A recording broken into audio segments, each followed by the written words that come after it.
For years, Bill Clinton has raped women and gotten away with it, despite countless testimonies from tearful women. But that could all soon change. Within the past 24 hours, Bill has been launched into the center of huge sex scandal, after 4 brave women are risking their lives to sue Bill in court, where they reportedly have evidence to prove that Bill raped them while they were teens. As we learn vomit-inducing details about how Bill nicknamed the private jet Air F***CK1, as the airplane became the crime scene for him to carry out his disgusting sexual assaults, another Democrat just got busted in a disgusting sex crime on his crew of female staffers. What makes this particular case extremely unsettling is the massive amounts of taxpayer cash that was stolen to sweep these sex crimes under the rug. According to breaking reports that has the hypocritical left in an uproar, a leading Democratic congressman settled a wrongful dismissal complaint for more than $27,000 in taxpayer funding after he allegedly fired the staffer because she would not succumb to his sexual advances, the Daily Caller reports. Michigan Representative John Conyers is a serial sexual predator who is being exposed as constantly victimizing his female staffers. This information is being released through sworn affidavits signed by Conyers' former female staffers, after right-wing investigator Mike Cernovic released the documents to BuzzFeed News. The Daily Caller reports. One former female employee filed a complaint with the Congressional Office of Compliance in 2014, alleging that she was fired for rebuffing Conyers' sexual advances. It was that employee who eventually received a $27,111.75 settlement in 2015, in exchange for a confidentiality agreement. The congressman did not admit to fault as part of the settlement agreement.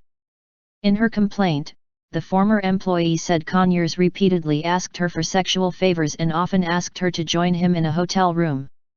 On one occasion, she alleges that Conyers asked her to work out of his room for the evening, but when she arrived, the congressman started talking about his sexual desires, BuzzFeed reported.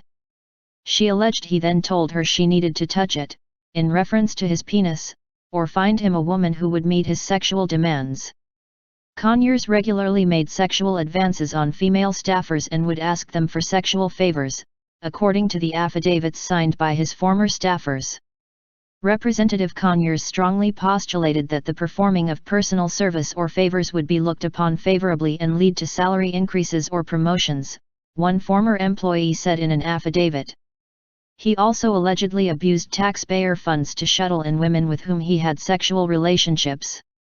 One of my duties while working for Representative Conyers was to keep a list of women that I assumed he was having affairs with and call them at his request and, if necessary, have them flown in using congressional resources, one affidavit states. Another staffer told BuzzFeed that Conyers, who is the longest-serving congressman, used taxpayer funds to fly women in to see him. This latest bombshell comes just mere days after we exposed how the Congressional Office of Compliance spent a startling $17 million of taxpayer money to cover their rape crimes by buying off the victims. Your Newswire reported. A brave congresswoman has blown the whistle on how tens of millions of dollars in taxpayer funds has gone towards silencing victims of rape by high-level government officials. Representative Jackie Speier told MSNBC that the U.S. House of Representatives alone has spent at least $15 million to settle sexual misconduct lawsuits in the last decade.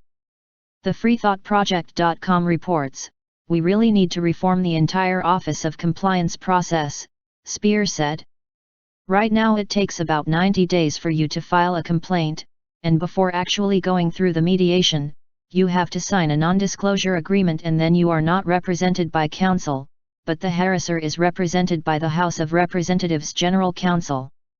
In many cases, as was seen with Harvey Weinstein, when ultra-rich and powerful individuals are accused of sexual assault, they respond by paying large sums of money to their victims, in exchange for an ironclad, non-disclosure agreement. It's high time that liberals are held accountable for their crimes. It's absolutely insane how Bill the rapist and these other leftist predators have managed to stick their man parts in whoever they wanted over the years, all while the left wants to continue to invent fake sex scandals about Republicans right before an election is held.